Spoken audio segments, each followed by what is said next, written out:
WJG Sports. We journal great. Oh, what's up, everybody? This is the Just Like Bruddas podcast, episode 55. 55 episodes, man. That's wild. My name is Leica BB, a.k.a. Striker, here in Greenville, North Carolina. With me as well, my co-host, Kai Jones, founder of WJG Sports in the borough, of course, and our special guest, very special guest, state champion at Farmville Central, coach extraordinaire, coached at Pitt Community College, and is now at Elizabeth City State University as an assistant. Coach Tyreek Dupree. Tyreek, thank you for joining us, man. We appreciate you coming on. I appreciate y'all having me, bro. Appreciate y'all having me. Absolutely. You know, man. Let's get right into it, man. So you state champion at Farmville Central, man. How did you get started in basketball? I've been playing ball since I was like, I'll probably say 5 or 6 years old. Playing at the park in Farmville that you came to. I grew up playing there like every single day, and like at least 4 or 5 hours a day. Like that's all we did, bro. That's the only thing it is to do around here. Ride bikes, go to the park. Ride bikes, go to the park. So, I started off playing basketball about 5 years old. Started off playing rec. I never played like A or anything until I got in like 7th grade. But I've been playing since I was 5 years old for real. Played rec. Went to Farmville Middle. We won the conference championship in 2011 and 2012 at Farmville Middle. Then we came back 4 years later and won the state championship. And they predicted that team that we had to win the state championship our senior year. So, all those guys that I won the state championship with, I won the middle school championship with, all these guys, we've been playing with each other since rec days for real. So, we all been hooping together. We were like 5, 6 years old for real. Right. So what was that like, leading up to that championship, because, of course, there's 3 years before that. You go from being middle school champions to trying to have them to learn how to be high school champions. What was that process like? I'll probably say putting egos to the side. Like, all of us, middle school wise, we were young. We just wanted to play, But then when I got to Farmville Central, I stayed there all 4 years. But I was getting ready to leave Farmville Central my 10th grade year. So I wasn't even sure that I was going to win the state championship with my brothers. I know my 9th grade year I played joint JV, and that was during my weight loss journey. So I didn't really play much my freshman year. My sophomore year I was a starter. One year I moved up, of course, and I got a few minutes my junior year, but I played a lot my senior year. But like those years leading up to it, I know my freshman year JV we won the conference championship. Sophomore year we won the conference championship. Junior year, we won the conference championship, but we lost in the regional versus Kinston. That's when they had Brandon Ingram. And then our senior year, we came back and we won. We beat Goldsboro my junior year to get to regionals when they had Myron Farm. Myron, tough. Myron was hell. Myron was tough. I think his name Jalen. I'm not sure what's the last name. Jalen Sproul, right? Yeah. All those guys. Yeah. So that was a tough group.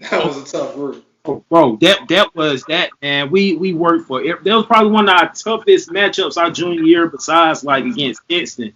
But like every year, I know my sophomore year they got close to it. They made it to like the third round. They lost. My freshman year, they made it to like the second round. They lost. Sophomore year, they made it to the third round. Junior year, we made it to regionals. Then senior year, we finally came and won the state championship. And like, from 7th year, I ain't even make the team. My 7th grade year, I ain't make the team. My 8th grade year, I made the team, but I was like real big. I had to lose weight in order for me to, even just get in playing shape for real. So that whole process from 9th, 10th, and 11th grade. For real, we battled every day. But at the same time, I'm just battling childhood friends. We've been battling like this since we were 6 years old. For real. Like every single person that I won the state championship with, I won it with in middle school, and I've been playing with them since Rick days for real. Right. You said you were about to leave. What kept you there, and what went into the idea of trying to leave? I'll say I tried to leave because I mean that's when the way I didn't really know no better. I don't come from a basketball home, so I didn't really know no better. I wanted to just all I kept hearing was private school, private school, private school. That's the best route to go with. And I tried to go to John Paul in Greenville, but I mean I come from a family who don't got it like that. So the chances of me going to John Paul, it was just very slim. We couldn't afford it. Then I was going to go to Plymouth High School. Trey Corbin, that's like my old AAU coach. Honestly, his little brother, he went to Plymouth High School. So I was either going to go to John Paul or Plymouth High School to go play with them because I played AAU with those guys.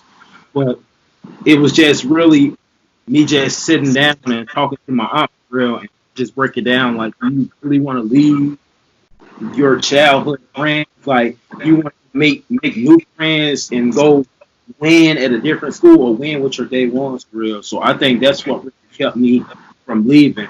And I'll probably say, do I regret not leaving? Like, do I feel like I would have went somewhere else and became the star, did everything I wanted to do? Absolutely. But at the same time, don't nothing value more. Nothing means more to me than winning with my brothers for real. So I think that's what really helped me at home. And another thing was I knew the school that I was going to, the situation was going to be easier. It was going to be easier for me to start, easier for me to play, move up to varsity and all that. But it wouldn't have no value because I ain't worked for it. It was going to be handed to me. And everything got so much more value when you work for it for real. So I think that's what kept me at Farm Central for me. Of course, you guys, not only in that run did you guys have to face teams like Goldsboro, Kinston, that state championship game itself against a very talented East Lincoln team. What were some of the keys to that comeback you guys had? Because I believe you were down 14 in the second half and came all the way back. So what were the keys in that one? Tyler May. Tyler May. That's it, bro. I'm really not exaggerating, bro. Like Tyler May put us on his back, bro. Like, speak to him, man. Like he hit like I want to say 16 in a row. I believe the prime bucket that really put us up was when he hit the step back three. He made that 4-point play that put us up one. Man, he can't. I'm talking about step back, dribble pull up off the screen. I'm talking about these consecutive possessions, like back to back to back to back. Man, he put us on his back. He put us on his back, and he's really the real it was a team effort. Don't get me wrong, but Tyler May is one of the main reasons we won that state championship game. He said, "You know what, Coach, find a way to get me the rock. We're gonna win this game," and that's just what it was for real. And yeah, that's really what went into just winning that state championship for real. It's straight to the point, just like that. Oh, absolutely. Yeah, bro. East Lincoln, those twins, the Chirac twins, man. Yeah, man. They gave it up to us, bro. They gave it up to us. But Tyler May was really our guy to help us over that hump to win that game for real. Absolutely. Right. Tyler May. How about that dunk to end it? Oh, Moochie, Michael. Yeah, that's my guy. That's that. Hey, I'm gonna tell you something about Moochie, man. He one of them guys where we work for the win, so you gonna get this excitement at the end. Like we work to get this W right here, so it ain't no showboat or nothing. It's just we bust our tail to get this win right here. So we get ready to give our former crowd some excitement for real. So that's all, man. That man. Yeah, I told Michael right after that game. I said, man, you crazy, man. I ain't think you was gonna try that in the game. But the game before he windmilled at the end, so. Then again, once everybody cleared out and he had to land by himself, I'm like, yeah, he can ready to do something crazy. I ain't expecting to do nothing like that though. I ain't know he was gonna go between the legs. So when you look at it, how special do you think it is that Farmville last year was able to cap it off with Leonte doing that against Green Central? Right, right. It's a beauty, bro. It's a beauty, bro. It's like they've been having a debate about who's the better team between the 2016 team and then the team from this year and the team from last year. I feel like it's us, but at the same time, I'm not going to speak on it, bro. But then again, if you think about it, like matchups wise, if we do like our matchups, okay, you got Samaj Till at 1, and I'm gonna do this year's team. You got Samaj Till at the 1. Basically, we match up the exact same. Samaj at the 1, T-May at the 1. T-May had a real smooth game. Samaj has a real smooth game. Justin Wright, real stocky, can shoot it, get tough buckets. Shaq got tough buckets. Shaq Parker got tough buckets. Yeah. Layups and stuff like that. Taquavion, real long, athletic. And he pulls it from anywhere and got a nice little handle on him. He probably shoot the ball better than Moochie, but Moochie was just as athletic as him, for real. And then you got what is it? The big kid, big fella, Rashay Owens. Yeah. Andre Phillips was strong as an ox, just like him. You guys know DeAndre Phillips. He helps coach with the varsity and JV right now. And then Big Ikesa down there, I feel like he's better than Leonte. He was better than Leonte, but I feel like Leonte's bag a little different for a big man, though. Yeah. It's bro.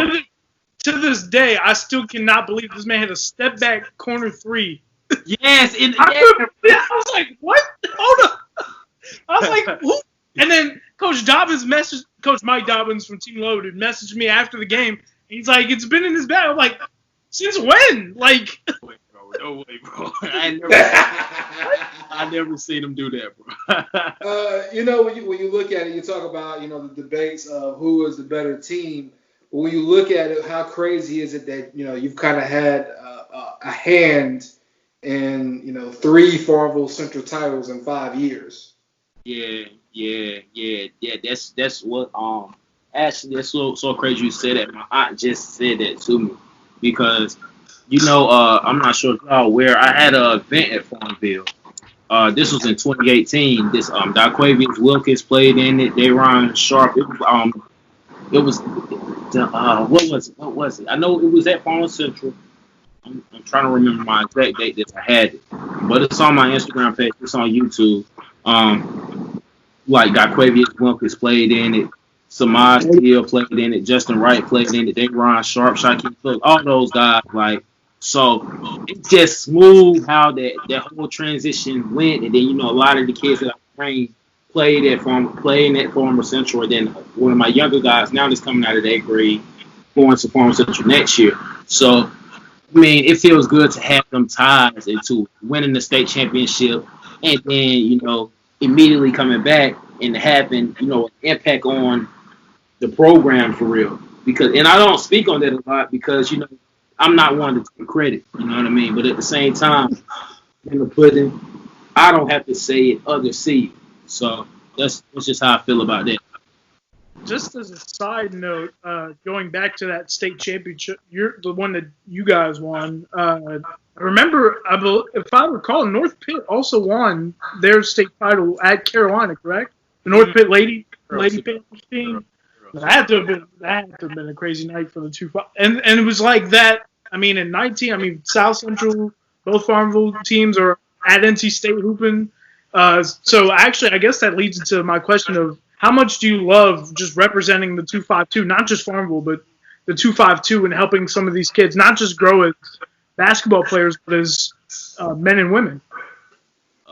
Man, I love the 2-5. Like I bleed the 2-5. I rep the 2-5 everywhere I go. I bleed it, bro. I bleed it. But I really, truly bleed Farmville now. Like I bleed Farmville, but it's love. It's so much love for the 2-5, bro. Like, and just seeing like having just like you said, bro, having the impact on a lot of these kids' lives, like not only on a father role, on a big brother role. Because you got to think I'm only 22, so I'm only a couple of years older than them. And just seeing the respect they give me, like I've never had a kid come at me sideways, because at the same time, when you're a young coach, these kids like, okay, he's just as young as me. I ain't got to listen to him. I never had that problem. So just like, I guess just saying that I truly want what's best for them, and I don't want anything in return. I don't want the out off of you. I don't want no exposure, none of that from you. Like you make it, okay, bro. You just another one I help get to the top of the line. You ain't got to. I don't want nothing. I just want to see them be successful for real. So I think that's the real reason that a lot of the kids trust me around here the way that they do for real, because they know that it's my love and what I want from them is genuine. You know what I mean? Right. It's genuine. So yeah. And, that's something that I don't think, you talk about big brother, I think that's what sometimes is missing a lot in the community as well, is having people who understand what's going on and can be able to give these kids solid advice from, like you say, like a big brother role where it's like I kind of been in your shoes recently, and now I can kind of use what I know to help you move along and what you need to do. Absolutely. Just as it was low key a flex when you said he's 22, and I want to get into the coaching bit here, because at 22 you've been able to coach at the junior college level and now at the Division II level.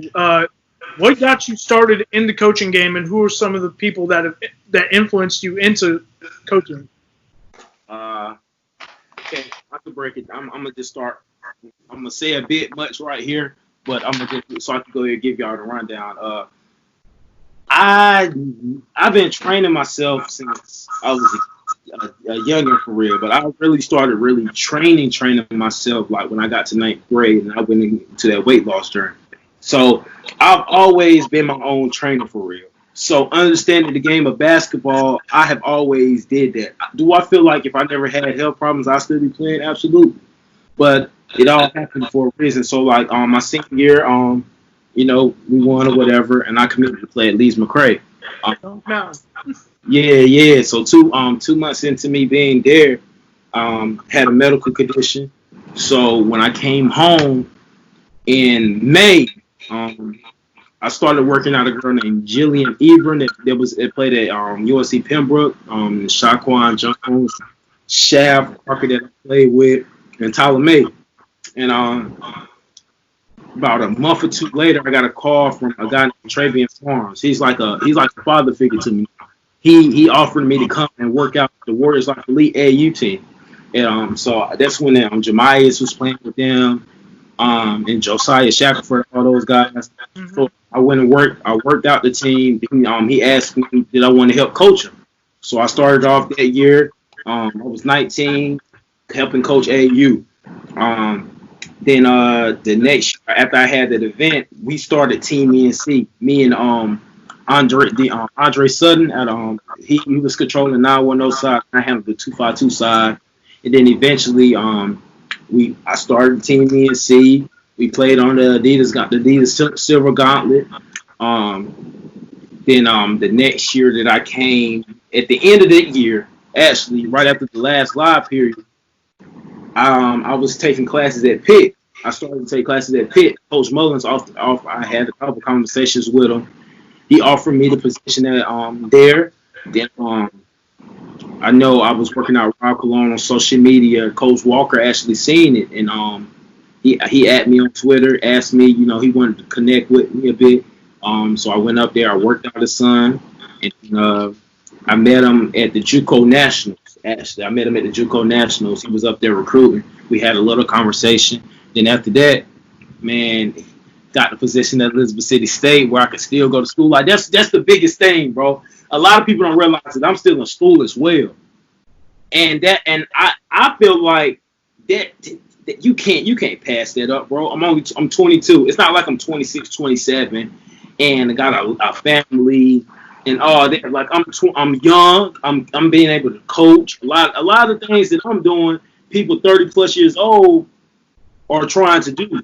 So the opportunity I have at 22 to coach on the collegiate level in the CIAA, which is a great conference, and the thing I get to do and all that, I'm blessed with, and I still get to enjoy my college, that HBCU experience. So it's just like, man, it's just so smooth, bro. So yeah, that was my journey to moving up into the coaching rankings. I started off coaching the Warriors Life Elite AAU program at 19. I started Team EC at age 20. I coached at Pitt Community College at 21. Now I'm at Elizabeth City State at 22. But the difference between those journeys was everything was 1 year. at Elizabeth City State, I'm trying to actually. I'm not saying I haven't been learning that I've been going, but I actually want to get at a spot and pay my dues there. Like, I'm trying to really pay my dues here. I'm going to graduate from Elizabeth City State, and I coach a phenomenal coach, Coach Tom Walker. I swear, bro, that's like the most I've ever learned in basketball working under him. So, yeah, bro, that's really how I moved up in the ranks for real. What is it like, trying to balance all of that? School and coaching. That's a lot. Bro. Because I take quite a bit amount of classes. Like I take the maximum amount of credit hours. So I mean, especially I'll say probably the two roughest times of trying to balance it all is preseason and during the season. Preseason conditioning, when you're going through your preseason, that whole month and a half until you guys can actually go through like 5 a.m. workouts. We were having workout. Well, I have pace at 7.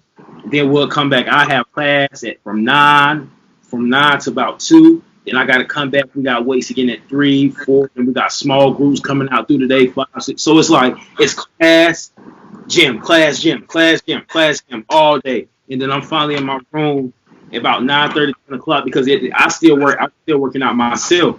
So, man, I'm in my room, get back to my room about 11 o'clock. Then it's waking up and doing it again at 5 a.m. the next day.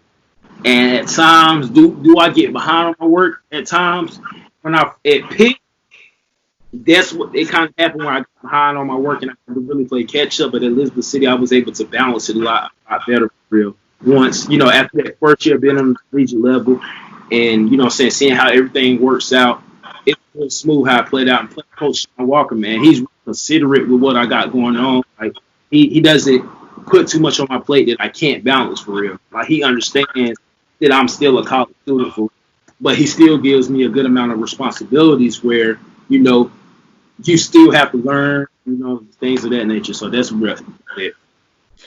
How important is it to have that type of mentor for you right now?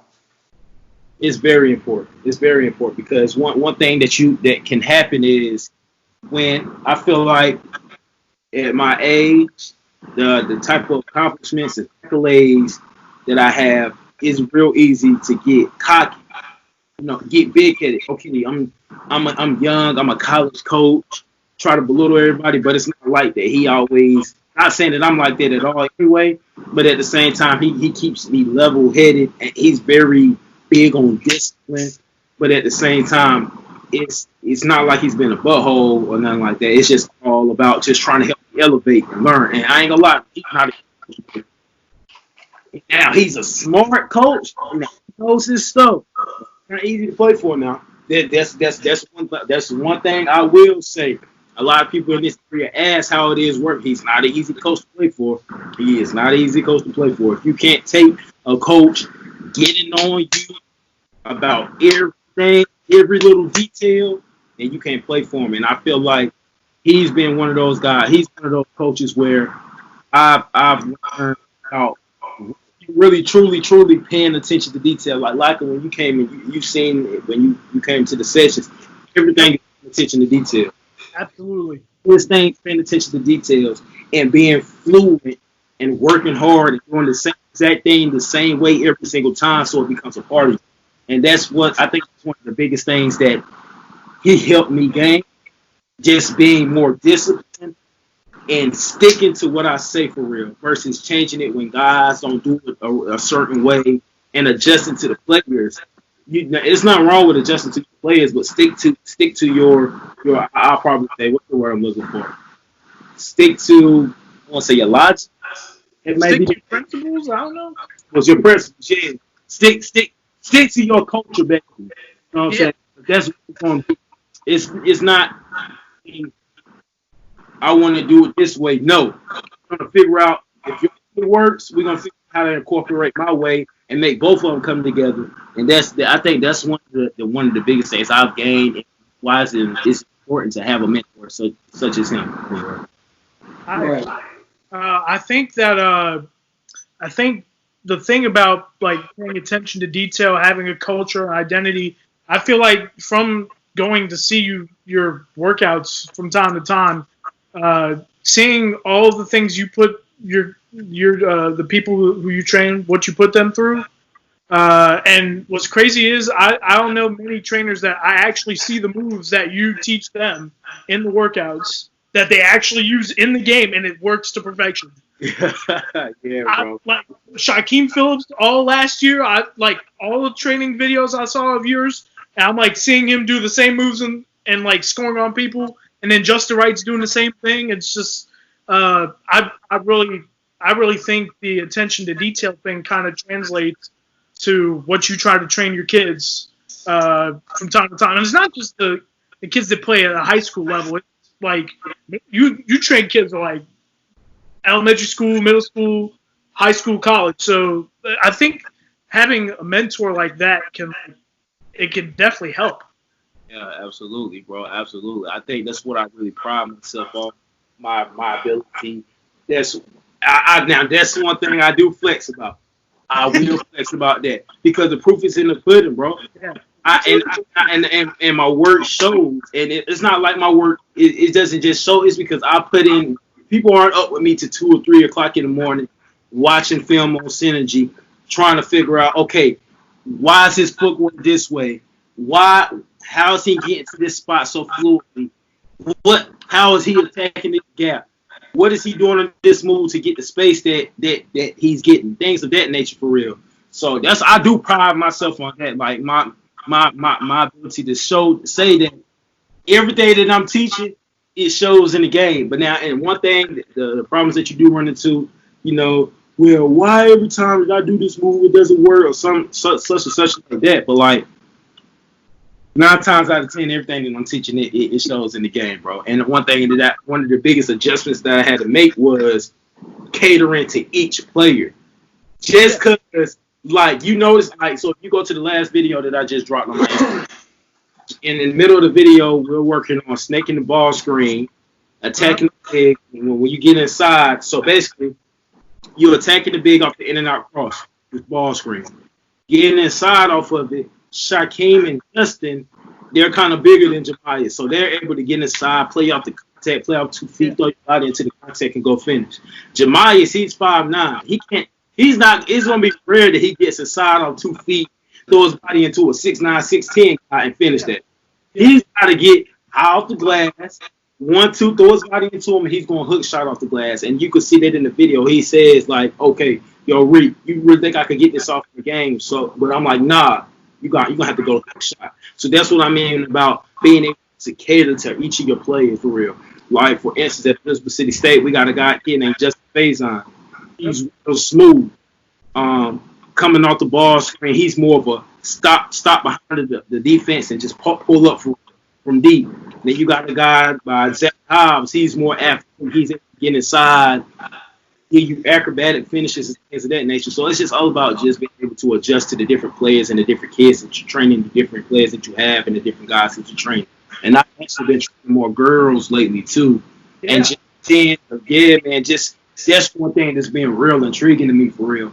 Seeing the development in the females, like, because they're not athletic like the guys are. So paying attention to detail, how well the females are being able to start handling the ball, get their shot off, things of that nature, man. The development aspect of the whole training part, like seeing the growth, seeing kids develop, man, that's the beauty of the thing for real. And then seeing it in the game, man, that just tops the list off for real. So yeah. Right. One thing is, of course, a lot of basketball coaches, talk about the explosion of the trainer movement. How do you feel about the trainer movement that has been coming out? What do you feel about that? You mean like a lot of different people trying to train and everything? Yeah. You have a bunch of different trainers, some of them with, drills that don't necessarily make sense or look like they actually work. And then, of course, you got guys like yourself who can show the proof is in the pudding. How do you kind of feel? How do you kind of look at, the outbreak of it, as far as more people doing it? I think, man, one thing, my biggest thing, I pay attention to debate, bro, but I don't really get into it because at the end of the day, like you're not at that session, bro. You just see the video for real. And I don't get me wrong, there's a lot of trainers out here doing a whole bunch of extra unnecessary stuff for real. Like, and y'all, I mean, anybody who knows basketball, they could look at something and say, okay, yo, what is he doing for real? Now all this like picking up cones, flipping the cones, and stuff like that you see a lot of these people, scammer trainers doing. That's something that I don't agree with for real. But at the same time, when you see different trainers, like, you know, they're breaking down certain aspects of the game where they're doing small movements, doing different things like that, and people are looking at them like, yo, why is he doing that? But it's actually a breakdown of the move for real. And I know I'm one of those guys, like, I have to, guys can't immediately go into it. We got to do every single thing to break down the move. But the thing is, when you're doing that, you can't just be trying to work on that move. You got to be killing two birds with one stone. So if we're working on, you need to just rip low, get to your spot, or get to a certain spot in between the legs, or explode more in between the legs. We're not going to just work on between the legs. We're going to work on boom, once you will pull up off of it. Or ball handling. When we do ball handling, we do ball handling in the finishing. Sometimes we just stick to stationary ball handling. Sometimes we do cone work. But most of the time when we do ball handling, we do working on handling the ball. Boom, get to the rim, working on a certain finish. And then what comes into that, what happens is I'm trying to get guys to pound the ball quick as you can, as hard as you can. When in the game, you're not necessarily going to hit in and out between behind. Oh, here's he go. That's not what you're trying to do in the game. You're trying to go hard, so smooth becomes a part of your muscle memory. So now when it's time to hit in the game, and it's only one move, it's quick because you done hit about 10, 15 reps of 1, 2, 3, 4, 5. 1, 4, 5. But the only thing is, I don't do a lot of dribbling anymore. That's one thing that I did do when I first started out training because I was really nice. I was fresh off playing, and I didn't really understand the game from a coaching standpoint. So to answer if this answers your question, like, I really don't to, you know what I'm saying, all these other trainers, like, I show love, don't get me wrong, but at the same time, I don't speak on something simple fact because, one, I'm not way everybody, even though it makes me way, I'm just real humble with it. It's no need for me to speak on what the next man is doing for real. I salute them. At the end of the day, they're trying to do something positive with themselves. They're trying to do something positive with you. And I salute you for it. And just do it how you do it. Am I saying I'm going to come out with you? I ain't saying that now. But you can stay over there. I salute you. Me and my youngest, we're going to get it over here. And the biggest thing, too, like, I don't train all kids in this area. Yeah. I don't hit kids up like, yo, you need to come work out with me. Like, if you don't hit me up, if somebody reaches out saying, yo, you need to give this kid, no, that kid got to hit me up, or their parent got to hit me up. I'm not hitting up a kid. Doesn't I think that now I will speak on that. I feel like this is between me and a lot of different trainers and reach out to kids and try to get them to come work out with them. I don't do that. So that's what I. And you know, one thing that you talk about is you said the dribbling is. Did you kind of change that because, you know, when you get to that next level, you're not gonna be able to dribble as much? Yeah. I think that's that was one of my biggest reasons, bro. Because I'm looking like, yo, man, I really changed it when I got to school for real. Once I got to leave the grade, like, just seeing how much guys were really just sitting, bro. Like, dudes are really sitting. I'm coming down. All I know is I done had handles for a minute. So I'm coming down, pop, trying to hit them with something crazy. And they just, man, dudes just sitting on me. And then when I got to coaching on the JUCO level, I'm just like, yo, you got to be able to score in less than 3 dribbles for real. And and people get this mixed up. Let's say you got 3 or 4 dribbles to score. It's not like you can go start from half court like it's 1-on-1. You're going to catch the ball. You can get the weight. You got to hit a move. 1, 2. No, like, when you say you got 3 dribbles to score, if you get ready to set up your offense, come off the ball screen, you need to be trying to make a quick move and go score the ball or off the catch. A lot of the things that I've been teaching lately have been off the jab or off the rip through because that's really what you get a lot of in the game for real.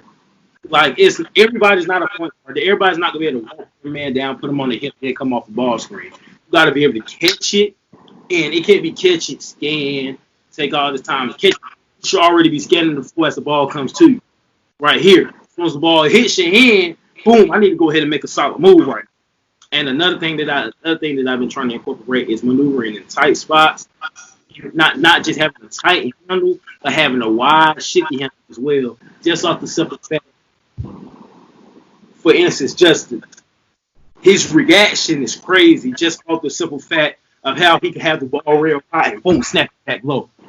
So like different things of that nature, just trying to focus on having a real shifty handle and a tight handle because you never know when you're going to need it in the game for real. So I guess I just try to touch on all aspects of the game. And one thing I don't do is when a kid doesn't feel comfortable doing something, I don't go away from it. I might tweak it just a tad bit so it can fit their game a little bit, but I don't go away from it just because they can't do it. You're going to stay out here, and you're going to keep working on it until you get it. And I feel like that's one of the biggest things. I think, man, yeah, this whole pandemic is going on, but I feel like us working out outside is what kids really, truly want for real. Like, I got kids who are 35 to 40 minutes down here just to come work out outside for who's coming 4 times a week from Durham just to drive me and work. So I feel like this has really showed me who really wants it. And it's not easy to work out outside. You've been out there. It ain't easy to work out there. You know what I'm saying? Yeah. When I was out there, I mean, Justin and Tyler were out there slipping on the concrete. I hate to call them out on that, but I mean, it happens. But like, concrete just slippery. Concrete just slippery. Concrete just slippery. It happens. But they keep getting back up and get right back to work. And the workout I was at featured a whole bunch of winners. I mean, you got Justin Baby T, took Raven Smith, Tyler May, Bug, Jaden Pitt, Katisha Hyman from State, got AA tournament MVP. You've trained some people that, and like you just said, I mean, T. Hyman, she lives in Chocowinity, doesn't she? So it's like a 35, 40-minute drive. She's coming up, getting workouts on the concrete in the hot 90-degree weather. Yeah. So it seems like people that want to work would go anywhere to play basketball if they want to work. Yeah, bro. It's real. Like it opens up your eyes. And it shows you a lot of kids are spoiled as well, bro. Like a lot of kids are spoiled. Like I know I've had a couple kids come out. They're like, man, wind blowing, man. Or it's hard for me to dribble out here. Or, this concrete hurt my knees. Things like that. Man, shut up, man. Tyler May out here, he played Division I basketball. Shut up. Justin Wright out here. And Justin was even working out outside before the pandemic. His videos on my Instagram, I'd have had him out there. These people are buying tickets every 2 times a week to come out there and see you play. You owe these kids to come out here and go work out in front of them so they can see what it takes for them to get to that next level. Or you're gonna come back to the trenches. All these people who spend their last to come watch you play, you're gonna come out here and work out in front of them. And you're not gonna be big time or none of that. You come out here and you're gonna work, and you ain't gonna make no excuses. So with T, man, she's probably. That's probably, man, she different, bro. Oh my goodness, dude. See, I seen her I seen them play, I seen them through streams, but seeing her in person, this girl is hitting fadeaways from she hitting crazy shots. I'm like, wow, she's ridiculous. Yeah, bro. Yeah. Very well deserving of that CIAA MVP champions as well. I believe Fayetteville State, the women were. Yeah. Of course, Elizabeth City State. Men's, I know it was a kind of a struggle, 12-17 record, struggle in the Northern Division of the CIAA, but the good news is that most of the main core of the team will be back. So break down a little bit of the team that you had this year, and you can start right up with Justin Faison and Zacchaeus Hobbs, who were both really big for y'all, especially Zach. From Zacchaeus, Zach, man, he wasn't healthy all year. I feel like I talk to Zach all the time, man. He came back too early. He rushed himself back, even though it's not his fault that he the doctors missed, when his knee was already messed up. But I feel like if we had a more healthy Zach, you know what I'm saying, that would have helped us a lot. But, you know what I'm saying, him coming back, you know, it all works out because his childhood friend, Rob Cologne, it also had the opportunity to work with. He won it this year, so now it's like, you know, Zach could come back and win it next year. And he just had the surgery, so with him coming back, that's going to help. With him coming back healed this year, that's going to help. Then Justin Faison, man, he done had a productive sophomore season. He had a real good junior year. He was actually our leading scorer this year. So him coming back, you know, coming off 2 good hard years like that, coming back with crazy confidence his senior year. We lost Joseph Allen, Tajay Byers, Jackson Wallace, Destin Nutt, probably one of our best defenders that we had. Lose him. But at the same time, we're doing a lot of revamping as well. I won't speak on too much of our recruiting process right now. But as far as revamping, man, just know, bro, it won't be another 12 or 17 season. I can promise you that, bro. Like, just off the simple fact, I don't want to say too much up here with, you know what I'm saying, without you know what I'm saying, I just don't, but just know, you know, for the Seattle team watching this, just know it'll be a better year next year. And my energy's still crazy on the sidelines. My energy is still crazy on the sidelines. Every time you come to the gym or we come to your gym, you're going to hear me over there saying seatbelt. We hear you. We on, like, we here. We here. That's all you're going to hear. So y'all definitely got to get to a game so y'all can see. Y'all will see. Y'all will see. That's all I'm going to say. Bro. You know, I was gonna add one more thing. I know it was 12 and 17, but it's not like it was like they were getting blown out in those 17. There was a lot of close losses you guys had. It could have easily been like 17 and 12 or 18 and 11. So, and you're gonna have, and like I said, having most of the team back, I really like. I'm a huge fan of CIAA ball. I mean, it's a like a possession league every night. Like every night probably comes down to one possession, it seems, every single game. So, and the talent that's in the CIAA, and it's not just the men's side. The women's side's got some talent, a lot of talent. So, like, I'm really looking forward to seeing what Elizabeth City has. But you can go ahead and continue, Guy. I apologize. you know, when you look at it from, you know, being an assistant coach, how much are you involved with recruiting, and, you know, how much has your prior history kind of helped you coming into this role? So my main job at Elizabeth City State, you notice, like, you know, the higher the level that you move up on, you stick to a more specific job versus like JUCO. Everybody recruits, everybody is head of player development, things like that. My main job is player development. Our assistant coach, Alfred Johnson, handles the majority of the recruiting. Now, I mean, don't get me wrong, I still do a little bit, but he handles majority of all the recruiting. I mean, if I see a kid or something or hear something, of course I'm going to shoot it to one of them. But I feel like now to answer your question, you know, the relationships that I have built with kids over the years and them seeing my journey has helped when it comes to us trying to get certain kids, just off the relationship that I have with them for real, if that answers your question. So I think, you know, the past relationships that I've built over the years and my social media platform has really helped tremendously, especially when I was coaching at Pitt, you know what I'm saying, just helping get guys there. But like, I feel like my social media platform probably helps the most, just off the simple fact, you know, kids want to come play for that. It's all about social media, low key, with these kids nowadays. For real. So it's like kids want to come play for an energetic coach, and, you know, a coach who's gonna get in them and just, you know, who's gonna match their energy, a young coach and stuff like that. So I really feel like, you know what I'm saying, I can relate to the kids, man. I can relate to these guys. They might be for real. And I get out there and I lace up and I bust their ass, so it don't matter. So it just all come together, bro. It all come together, bro. Right. But to continue about the whole social media thing, you have a movement, the WGMI movement, of course. Yes, I was gonna say, explain why We Gonna Make It has become kind of your phrase and a way of life. It seems, not just through basketball, but just through everyday life. I mean, I've been preaching this since I was like a freshman. Like, I've been preaching We Gonna Make It. Like, it's just saying it to yourself. Like, it's very comforting for real.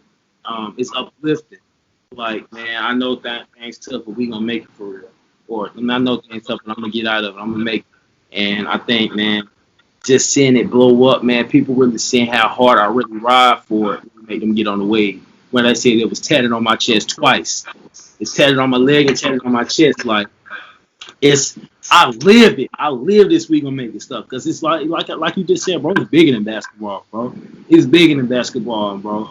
Like whatever you're going through, you gonna make it. And when people see you living it and they see all the adversity, like a lot of people don't really know everything that has went on with me in my life, and for the people who has seen what has happened in my life and who's been following my journey, them seeing how hard I ride for it, how hard I live by it, and me seeing me overcome the adversity that has happened really makes them believe in what I'm pushing for real, which is we gonna make it. Like I'm like, man, I stand on it, bro. We gonna make it. We gonna make it. That's what I'm known, man. Is we gonna make it read, bro. It's a way of life. And it's real big. Basketball, we gonna make free scholarships, free school, and going pro. And that's definitely the making. Going to school for free, going pro, or going to school for free. No student loans. Yeah, no student loans, bro. That's what we gonna make this about for real. And I preach that, and I say, and I guess I preach it so hard because I know how hard it is to make it out. Everybody has a story about how hard it is to make it out of their city. Don't get me wrong, but I know from my experience and from what I came from for real, how hard it is to get out of. You seen firsthand the side of town that I come from, what it looks like, where I come from, the type of people that I around, and everywhere that I come from for real. Like, you seen firsthand, and you know that's why I really push it. We're gonna make it that close to Privy Trust. Absolutely. Pray with me. Of course. Oh, go ahead, Kyle. You can go ahead. I was going to ask, you talked about Trey a little bit earlier. How important has that relationship with him been? And Trey's like, man, that's my big brother, bro. Like, that is my big brother, bro. Like, he's been here since my freshman year. When, man, Trey, nobody believed me. Nobody, man, Trey, everything, even for me playing to training, when nobody else believed me, he did. And he's always promoted it. Like, Hoop Farm Mixtapes, people don't really know what Hoop Farm really comes from. Hoop Farm Mixtape started my sophomore year. We started a thing called PC King. It was called Webisodes. You go online, you will see it. It's Webisodes. Then my junior year, we came back and Coach Mark, Coach Park, the rest is what is tatted on. That's actually, he has a gym called the Hoop Farm in Roper, North Carolina. And we grew up playing there, all that stuff like that. And he really, Coach Mark died. He kept pushing the hoop thing, and that's when I was still into videoing. And then he really I was more on the basketball side, and he really took over the film side. And yeah, man, y'all got to get on. I got to put it on my IG too. Y'all got to get on. Hold it again. Go ahead, hold it up again, bro. Yeah, he's on IG Live as well as we're doing this recording. So, Yeah, but yeah, we definitely gotta show some love for Trey, man. So, yeah, absolutely, bro. Just like that, man. Yeah, bro. That's a big brother, bro. Like, and I'm saying, like, when I say that's a true big brother, talking about almost throwing blows because of basketball, just things of that nature that really defines that true brotherhood for real. And he believed in it since day one for real. So yeah, bro. I didn't know Trey was like that. That didn't seem like Trey. That seemed good. Trey is surprising. Trey is the king, dude. Trey is the most unintentionally hilarious person I know. Yeah, funny. Like, you don't see it, but he like will crack a joke on the low, and you'll just like bust out laughing, and Trey's just like goes back to being Trey, you know. Trey is like that guy in the Last Dance documentary where he was just like the cool old funny security guard for Michael Jordan. Then you find out like, oh, he was like a really BA cop back in the day. Yeah. Oh, he was that dude. That's why he's this dude. Yeah. Now, people need Trey Corden is that dude. This man covers the 252 basketball landscape like. Well, I mean, he covers everywhere. Like, he's all over the place. He even the 910 too, just Eastern North Carolina as a whole. And all three of us, we all think so highly of Trey and Ja Corden as well, who's his brother who helps him out with it as well. And we love Hoop Farm mixtapes, and I'm looking forward to more stuff from him. Of course, speaking of, you guys kind of collaborated to do an event at Bennett Park, the park that you always referenced in this episode so far. Will you be running that community event back? And what if are there any details you would like to share on that? If there's potentially a second go at it. Yeah, bro. It's July 11th, bro. July 11th, bro. It's a Saturday. That's what I need. The news, baby. That's what I need. It's July 11th, bro. It's July 11th. Bigger and better this time, and you always know we do the first game is always the hood ones who ain't make it out versus the legends, me, T-May, Shav, and Moochie, and we always bring a special guest. Like last year I had Sean Williams from ECU. Yeah, formerly now New Mexico. Yeah. Mexico. Yep. This year, man, just know. Woo! Yeah, just know my fifth gonna get real crazy, bro. Cause like I think we might end up doing the state championship team versus the youngin. Justin Wright, Flavion, Samaj. Instead of Rashay, it'll probably be Daquavius Wilkins and Leonte versus me, Shab, T-May, Ikista. I don't know if Dre gonna play, so it's gonna be my four. Me, Shab, T-May, Moochie. And shoot, them the young, so I gotta bring my firepower, man. I might go one of my pro guys for real. No, these kids, I know they like in the back of their heads are like, we really want to beat these guys. I know they want to. So because they're extremely competitive. Yeah, bro, and like that's man, it's gonna get crazy just off the simple fact this is the debating town. Bro. Hey, but think about this though. Imagine your program is so good you can debate 3 state championship teams in 5 years. Yeah, bro. Have to be. I think if I did I mean, heck, honestly too, you could argue too had it not been for Green Central and Green. Yeah. The year before, it could have been 4 in 5 years. Yep. Yeah. Oh, nah, you good, bro. I'm just going to grab a charger for the computer. Oh, got you. But to continue, I mean, it's just crazy how great the program has been, and I know you've been out to plenty, mostly sometimes as a coach, but sometimes as as a Farmville alum. But what is it always like coming back to see some of your youngins out there in action?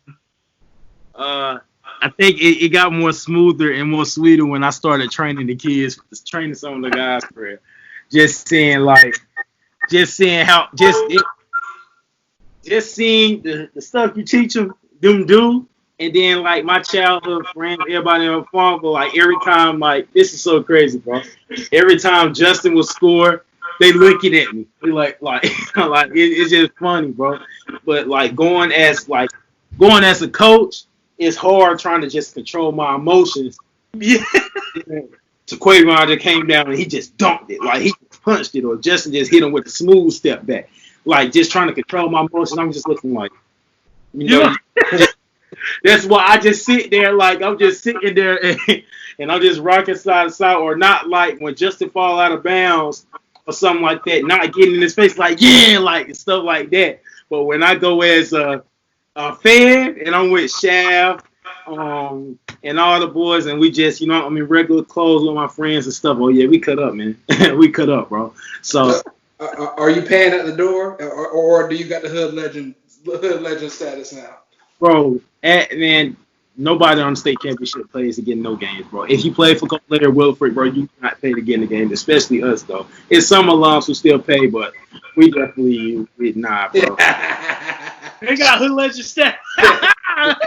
we show our ring, or they be like, or they because they, our faces hung up in the school. Right. So, oh, that's Shaq. That's me. I get in the door. You see that picture? Yeah. It's like that, or like they instantly, like a lot of teachers and the people, or they instantly know, what I'm saying, who the guys are. They, obviously they know who I am. They seen the article that you did of me in the paper, like so. We don't pay. We don't pay. Yeah. Man, that was one of my favorite stories I got to do in year one. Was the one of that community event, and I think it ended up being something like. We could definitely run this back. And you also did one at Premiere that had like everybody. I mean, it had like Rob Cologne, Coach Hines. He was hooping. Yeah. It was like just and then all the kids that just graduated, Shaquan, Bebe. I mean, it was really good stuff, and like I can't wait. I'm already like, now that you said July 11th, I'm like in the calendar. So, but also too, quick thing I want to ask you as well. With you having such a big hand in Justin and Jaquavion's development, coming up in Farmville, were you like, the year y'all won the state championship, were y'all like hearing like there's these cats in middle school who, are coming? Was that kind of a thing that was happening? Not really, because Jaquavion, he moved from Greenville. Like, he's more of a Greenville kid. Justin, me and his older brother are good friends. Me and Shaft used to go over there to the house and play 2-on-2 against him and his brother. They'll bet like, okay, Jeff and Justin to beat me and Shaft, and then he'll turn around and Jeff and Justin beat me and Shaft, and Justin got all 12 points. Like, so it sounds crazy, bro. But look, bro, Justin being a dog, bro. Like, just a lot of people don't even know. It's like, and Justin, we it's the nature of us, bro. We compete. That's just, I'm sure everybody competes, but in Farmville, we compete. Like, I don't love you. Like, that's how hard we compete. Me and Justin almost got the blood before, but it's all love. Yeah. Let me tell you, man. Yeah, we compete, man, but yeah, we never. It's never been nothing like that. Where nowadays, with Bug coming up, Jim Pitt, and all those kids, people like, yeah, man, you gotta watch those youngest that's coming up, man. But I ain't gonna lie, man. Farmville is set for 4, 5 years. We gonna be set, bro. Yeah, I remember. Bug, what's funny about Bug is that when he was brought up from JV, and then he hit a couple threes against North Johnston in the conference tournament, and all I can see, like, as I'm filming, all I can see is T and Soja like, this guy.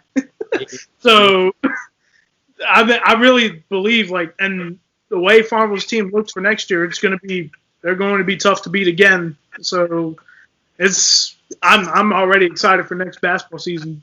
I mean, I'm sure you guys are all chomping at the bit as well with everything going on. But yeah.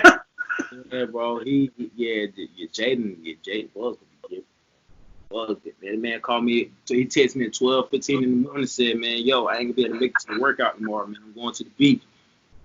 He said, man, but I think I'm about to go work out, do ball handling outside. So meet me at the park at 1:15 a.m. Meet me at the park 1:15 a.m. He beat me there. He was already sweating before I got there. Sweating. So that shows you the type of kid he is. And Jaden Pitt is there. He was at the park 20 minutes prior to me getting there, already working. So them the type of kids that them type of kids that, man, shoot, I'm gonna say it, bro. I'm gonna be humble as I can when I say it, but them the type of kids that I'm producing right now. Kids who hungry, who their work ethic matches their talent level. Them the type of kids that I'm breeding right now. So yeah. Kyle, you got anything else? No, I think that's a good place to stop, Coach. We appreciate you coming on, man. And I appreciate y'all guys having me, man. I appreciate it, and appreciate y'all boys having me, man. Anytime, bro. Of course, Coach Reek, you can promote all your social media so people know where to find you. All right, man. WGMI_Reek, Instagram, Twitter. The We Gonna Make It movement, the End Coach Be Free We Trust on the back. Matter of fact, let me go get y'all a shirt real quick, man. Let me go ahead and go get y'all. Oh, we get another one? Yo, I don't think that's the first. Let me show y'all what shirts look like so y'all can see the social media on it, you know. And code just WGMI Reek on the back, you know. We gonna make it. You can run me a few more. I will definitely. I mean, I am the king of promotion. I am. So.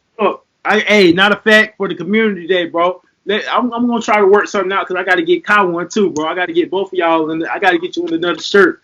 But yeah, most deaf, bro, man. Like I appreciate y'all boys having me. As much respect to you, bro, because it's off the simple fact how you pulled up, man. I show love and respect to anybody who pull up to the trenches and watch us get it in, bro.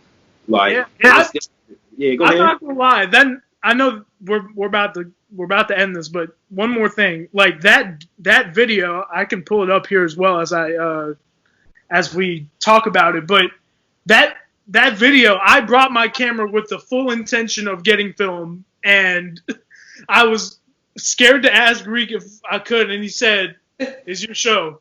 So that's how this video got started, and it starts with the Jada Kiss song "We Gonna Make It." So yeah, bro, and I love that, bro. I love that, bro. I swear, bro. At the end, and I'm saying, I'm like, yo, I'm tripping, bro. He ain't just. I'm like, yeah, bro. Like I just got hyped, bro. It was one of my favorite things I've gotten to do. I just needed something to do. So you gave me a shirt, and then when I saw everybody was out there, and I hadn't met Katisha and Tyler yet, so it was great to finally meet them. Both very stand up people, and yeah, y'all should check that out on my YouTube channel. So yeah, of course you can find WJG Sports on all social media platforms. This podcast will be on YouTube. It will be on Anchor, Spotify, Apple Podcasts, and other platforms.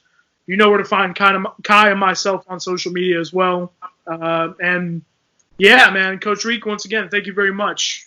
Yeah, I appreciate y'all guys having me again, man. We gonna make it, man. Shout out to WJG Sports, man. And and it's up, man. Appreciate y'all guys. Yes, sir.